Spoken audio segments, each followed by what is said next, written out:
বালা নাম মানে নরমালি হা, অসুবিধা নেই, কিন্তু বালা মানে অবশ্যই হা, গ্যারান্টি দিয়ে স্বীকার করলাম।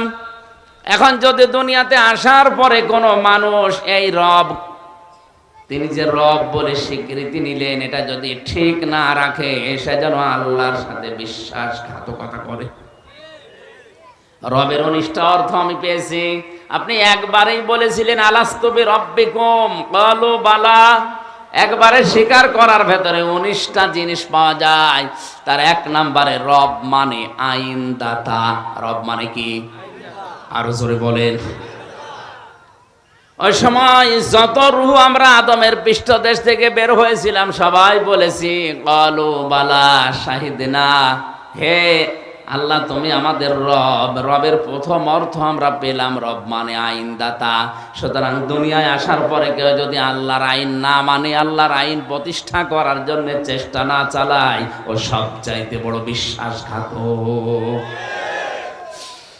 আমাদের জননী, যিনি এখন প্রধানমন্ত্রী শেখ হাসিনা থেকে শুরু করে যারা দায়িত্বে আছে, চারবার তারা পরপর গেল। এই 4 বারের ভেতরে একবারও সংসদে আল্লাহর একটা আইনও প্রতিষ্ঠা করতে পারলো না।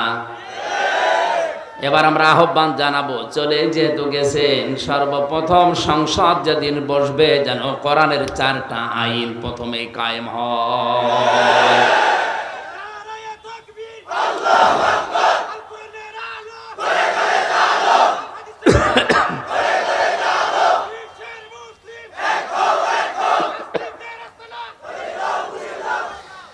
কোরআনে কারীম জানিয়েছে, কোন মুসলমানকে যদি আল্লাহ ক্ষমতা দান করে, আল্লাযীনা ইম্মাক্কান্নাহুম ফিল আরদি ইয়াকামুস সালাতা ওয়া আতাউয যাকাতা ওয়া আমারু বিল মা'রুফি ওয়া নাহাউ আনিল মুনকার ওয়া লিল্লাহি আকিবাতুল উমুর।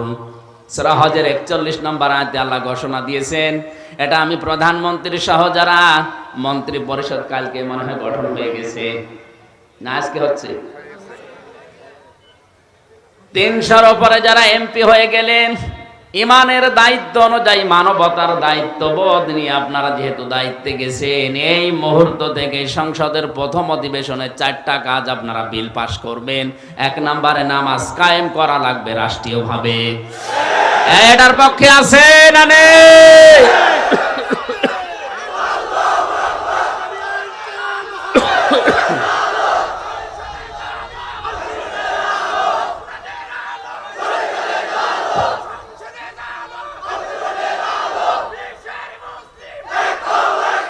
ওই রিপোর্টে জেনেছিলাম, ওই থানার ভেতরে যতগুলো ব্যাংক আছে, এই ব্যাংকগুলোতে যে টাকা পড়ে আছে, এই টাকাগুলো যদি শুধু যাকাত আদায় করে সরকার, তাহলে ওই থানায় যারা আছে তাদের চলার জন্য 4 আনা পয়সাও ভিক্ষা করা লাগবে না। সাতক্ষীরা বাংলাদেশের খুব উন্নত জেলা না, ওটা গরিব এলাকা, ওরা মাছের ঘের দিয়ে জীবন চালায়। চট্টগ্রাম তার চাইতে অনেক উন্নত, এরকম বড় বড় উন্নত জেলাগুলো বাংলাদেশে আছে। এই জেলার বিভিন্ন জায়গায় যে ব্যাংকগুলো আছে, কিচ্ছু করা লাগবে না, পরামর্শ দেওয়া দরকার। দিচ্ছি যারা দায়িত্বে আছেন, 1734 জন মানুষ বাংলাদেশ চালাচ্ছে এখন, মাত্র 1734 জন মানুষ। 18 কোটি মানুষকে যারা কন্ট্রোল করছেন, যাকাত ভিত্তিক অর্থনীতি কায়েম করে দেন, সংসদের প্রথম অধিবেশনে বিলটা পাশ করেন, 300 এমপি যদি এক বাক্যে হা বলে দেয়, পাশ হয়ে যাবে। এটা যিনি সর্বপ্রথম শুরু করবেন, কিয়ামত পর্যন্ত যদি এটা বাংলাদেশে থাকে, ও কিয়ামত পর্যন্ত কবরে বসে যাকাতের এই সওয়াবগুলো পেতে থাকবে। দেখি কেউ করে কিনা। ভালো কাজগুলোর আদেশ করবে, অন্যায় কাজগুলো বন্ধ করে দেবে। এই 4টা আদেশ আগে সংসদে পাশ করা দরকার। এটা মুসলমানকে ক্ষমতায় দিলে তাদের দায়িত্ব দিয়েছেন কে? 50 বছর হয়ে গেল আমরা স্বাধীন হয়েছি, ঘুরে ফিরে মুসলমানই প্রধানমন্ত্রী, মুসলমানই রাষ্ট্রপতি হয়, কিন্তু একবারও এই 4টা আদেশ আমরা পাইনি। আশা করছি এবার পাবো। বলছেন না, এই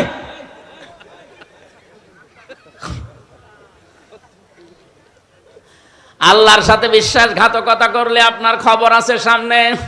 এই আয়াতের পরবর্তীতে এমন এমন শাস্তির কথা আল্লাহ দিয়েছেন। দ্বিতীয় নম্বর, রাসূলের সাথে যেন বিশ্বাসঘাতকতা না হয়।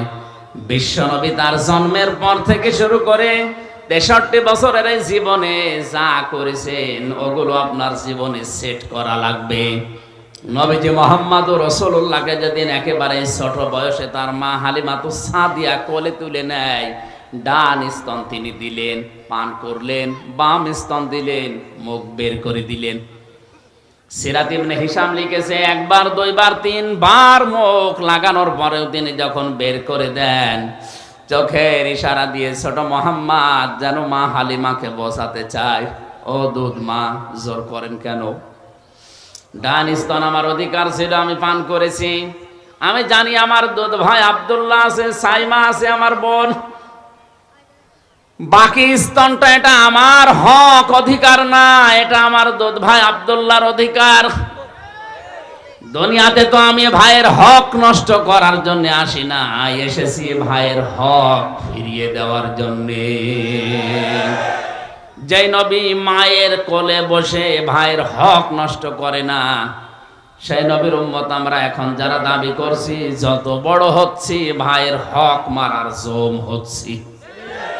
অনেক ভাই এখানে বসে আছে, কায়দা করে নিজের নামে ভাইয়ের সম্পদগুলো জাল দলিল করে লিখে নেয়।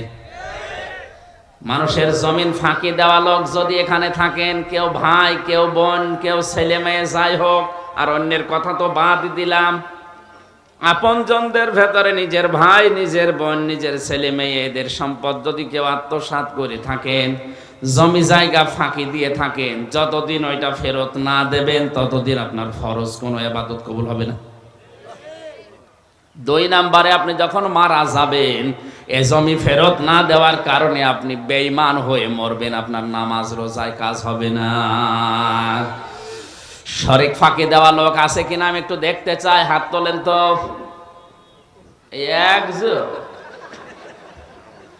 না, এ মনে হয় এ ময়দানে নেই। হ্যাঁ, আপনি কি বোঝেন কিছু, নাকি আবেগে হাত তুলে ফেলেছে?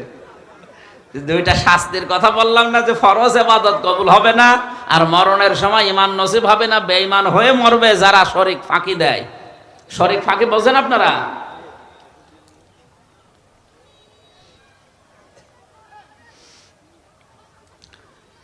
চট্টগ্রামবাসী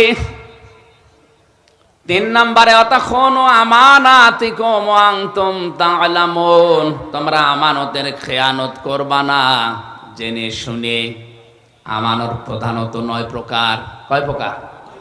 একটু খেয়াল করে শোনেন, আমি পয়েন্টগুলো বলছি। 1 নম্বরে আমানত হচ্ছে কথার আমানত, 2 নম্বরে আমানত হচ্ছে ওয়াদার আমানত, 3 নম্বরে আমানত হচ্ছে সম্পদের আমানত, 4 নম্বরে আমানত হচ্ছে, বলবো না, হ্যাঁ বলে আমি মায়ের খাই, এমনি 3 বছর ছিলাম ভেতরে। 4 নাম্বারটা বাদ। 5 নম্বরে হচ্ছে চোখের আমানত, 6 নম্বরে নসিহতের আমানত, 7 নম্বরে স্বামী স্ত্রীর আমানত, 8 নম্বরে সাক্ষীর আমানত, 9 নম্বরে আমলের আমানত। 4 নাম্বারটা বলেই ফেলি চোখ বন্ধ করে, আল্লাহ যা করে, ভোটের আমানত। না, তালি দেওয়ার দরকার নেই, এটা যদি দিতেই পারিনি তে বলে করবো কি। 4 নাম্বারটা বাদ দিয়ে বাকি 8টা বলছি, নাকি বলবো না? কথার আমানত হচ্ছে আপনি আন্দাজে মুখে যা আসবে সেই কথা বলতে পারবেন না, কারণ বিজ্ঞান এখন প্রমাণ করছে মানুষের মুখ থেকে একটা কথা বের হতে কমপক্ষে 27টা স্তরে ধাক্কা লাগা লাগে। কয়টা? এই যে কথা, এই শব্দটা বের করতে আমার মুখের ভেতরে কয়েক ইঞ্চি জায়গা, বিজ্ঞান বলেছে এখানে 27টা স্তর পার করার পরে একটা কথা তৈরি হয়। যত নিয়ামত আল্লাহ মানুষকে দিয়েছেন, কোরআন নাজিল করার পরে সবচাইতে বড় নিয়ামত মানুষের জন্য কথা বলার ক্ষমতা।